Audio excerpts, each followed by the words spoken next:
In tonight's special report, Focus on the Midterms, we're getting a clearer picture of just how Democrats and Republicans plan to portray themselves and their rivals as we near this year's midterm elections.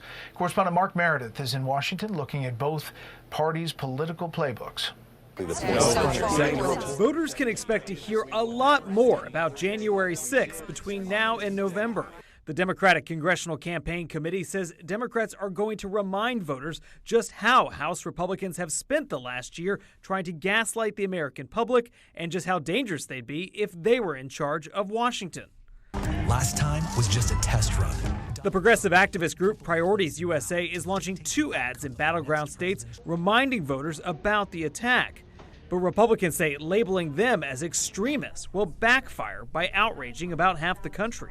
This is their Christmas, January 6th, okay? They are going to take this and milk this for anything they could to try to be able to smear anyone who ever supported Donald Trump. An Associated Press poll finds 71% of Americans want Congress to continue investigating the riots. And while far fewer Republicans support it, a majority of independents say they want answers. 15 seconds. Meantime, Republicans are shifting their focus to the prolonged pandemic.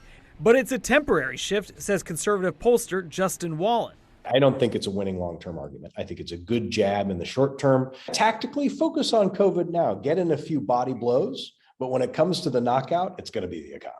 A recent Fox Business poll found 49% of people disapprove of the president's handling of the pandemic, those numbers up sharply over the last year. The RNC says it knows why, writing, Joe Biden campaigned on shutting down the virus. He failed.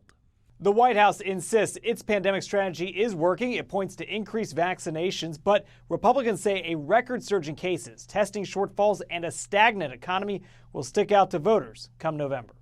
Brett?